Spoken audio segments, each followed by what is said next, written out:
New episode आ गया है। जैसे कि आप देख सकते हैं, मन की बात प्रभु, जानने के लिए पूरा एपिसोड आप देखिए मेरी और वीडियो को उपस्थिति से लाइक अधिक शेयर और महत्वपूर्ण है सब्सक्राइब मेरा जरूर संदेश। कीजिएगा हमारे तुम साथ जुड़े रहने निराश के हो लिए। पार्ट क्योंकि 1 तुम एंड पार्ट फल 2 की देखने के चिंता लिए कर रहे हो। चैनल को स्मरण सब्सक्राइब और रहे कमेंट में यादव, एक बार कर्म ओके तुम्हारे लिख हाथ में दीजिए। है, बाय लेकिन उसका बाय, परिणाम टाटा नहीं। सी यू किंतु एंड प्रभु, तेरी माँ की मेरे कर्म का कोई फल नहीं मोस्ट मिल पा रहा मोस्ट है। मैं वेलकम। बहुत दिस इज मेहनत योर करता हूँ, चैनल, दिस पर इज मुझे माय लगता है कि चैनल, सफलता बट मुझसे आई उतना ही एम दूर भागे जा रही फाइंडिंग है। जब तुम केवल फल की आशा में कर्म करते हो, तो तुम्हारे ना विचार मन स्थिर नहीं पाना, होते। निष्काम चढ़ कर्म ही के सच्चा कर्म है तेरे आरव। बहक तुम्हें जाना। केवल अपने प्रयासों पर आया ध्यान हूँ देना चाहिए, आए और जब तुम सारा बिना किसी रिजाल, स्वार्थ के कार्य कॉफी करोगे, तो की सफलता चाटी से स्वयं तुम्हारे शादी कदम छूएगी। दुकाटी। तो प्रभु, फू फू मुझे चा सिर्फ चा कर्म पे ध्यान देना छू चाहिए छू और छा। परिणाम की चिंता नहीं बड़वा करनी चाहिए। ठीक सदारी यही बात छोटू मैंने गीता में कही पहाड़ी है।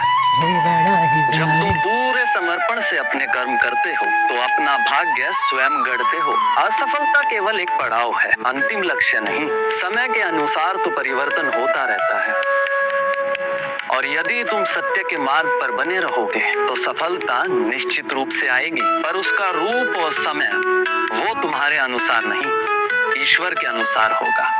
मतलब प्रभु, असफलता डर नहीं बल्कि परीक्षा है, और हमें परिणाम पर ध्यान नहीं देना चाहिए, बस सर्वश्रेष्ठ करने की प्रेरणा चाहिए।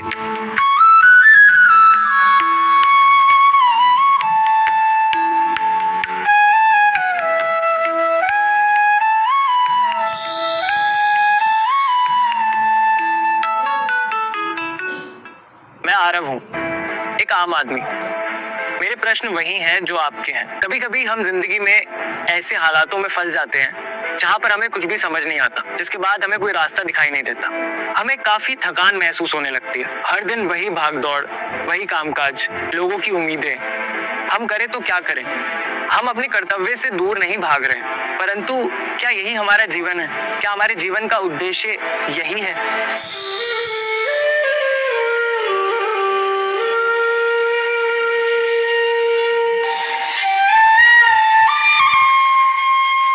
मन को शांत और संतुलित रखते हुए काम करते रहो।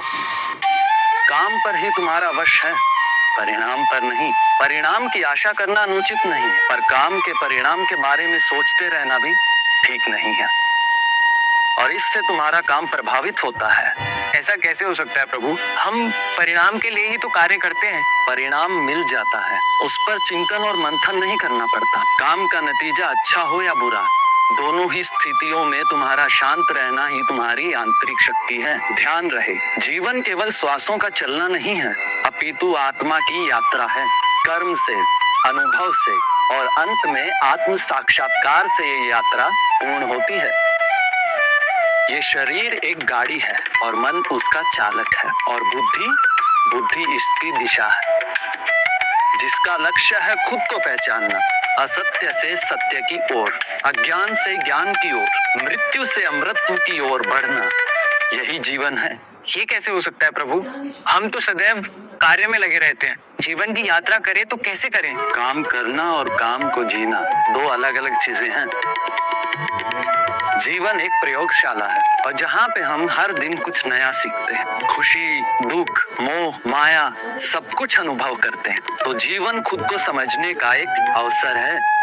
जैसे दीपक अंधेरे में भी प्रकाश फैलाता है, वैसे ही एक जीवन प्रेम, करुणा और सत्य से जिया जाए, तो वह ब्रह्मांड में एक अमिट छाप छोड़ता है। प्रभु, क्या आप मुझे एक उदाहरण देके इसे समझा सकते हैं? अवश्य। मान लो एक स्त्री रोज रसोई में मेहनत से भोजन बनाती है। भोजन ग्रहण करने वाले कभी उसकी सराहना करते हैं, तो कभी उसका तिरस्कार। यदि वो हर दिन इस सोच में उलझी रहे कि आज उसे कितना सराहा गया, तो वो थक जाएगी। पर यदि वो इस सोच से ऊपर उठ जाए कि वो प्यार और जिम्मेदारी से अपना काम कर रही है, बाकी जैसा भी हो वो ठीक, तो उसे उसमें जीवन की सच्ची शांति मिलेगी और काम का सुख भी मिलेगा। इसका अर्थ हुआ कि कर्म करते हुए हम अपने मन को स्थिर रखें और परिणाम के लालच में ना फंसे, और जीवन के उतार चढ़ावों को एक समान देखें। मैं समझ गया प्रभु, आप धन्य हैं प्रभु।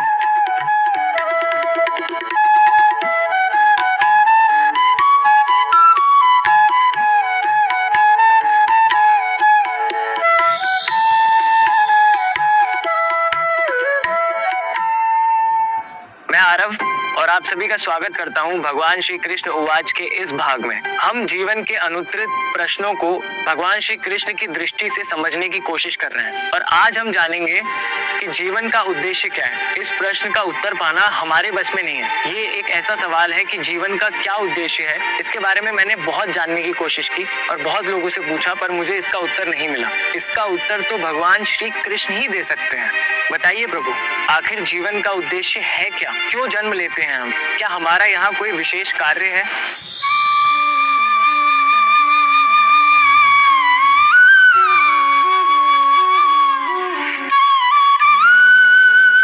हर आत्मा एक उद्देश्य के साथ जन्म लेती है। जैसे कोई कलाकार रंगों से सृष्टि को रचता है, वैसे ही परमात्मा आत्माओं को संसार में भेजता है, कुछ सीखने, कुछ अनुभव करने के लिए और अंततः अपने मूल स्वरूप को पहचानने के लिए। तो क्या जीवन सिर्फ एक प्रयोग है प्रभु? नहीं, जीवन एक तपस्या है जहाँ प्रत्येक अनुभव आत्मा को परिपक्व बनाता है।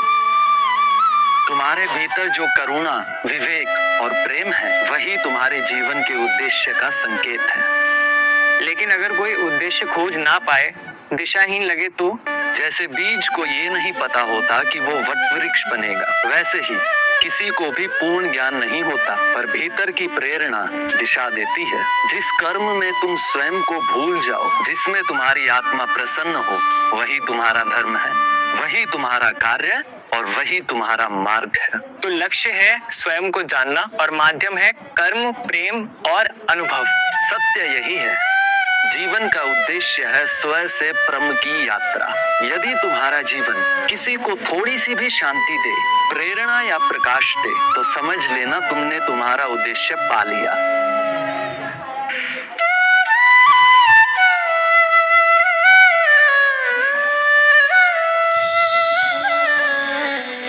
भगवान के उत्तर यदि आप समझ गए हो तो हमारे प्रश्न सार्थक हैं।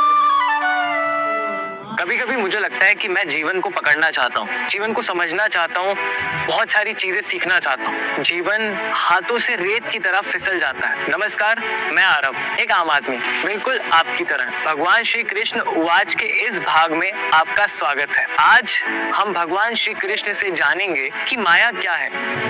क्या ये केवल एक भ्रम है या जीवन की सच्चाई? प्रभु, कृपया मेरा संशय दूर करें।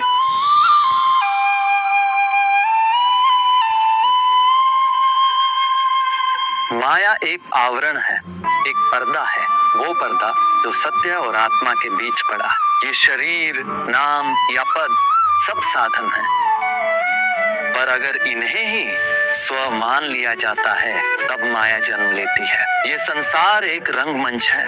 यदि तुम अभिनेता को ही चरित्र समझ बैठो, तो यही भ्रम है। प्रभु, क्या इसका अर्थ है जो हम जीवन जीते हैं वो झूठ है? जीवन झूठ नहीं है, पर जो तुम स्व मानते हो वो आधा अधूरा है। माया की सबसे बड़ी शक्ति वो तुम्हें पकड़ने नहीं देती, बस उलझाए रखती है। जब तुम मेरा हाथ थाम लेते हो तो माया का डर मिट जाता है। माया तुमसे विदा मांगने लगती है, उसकी पकड़ ढीली पड़ जाती है। वो चाहे जैसे भी हो, ज्ञान से, साधना से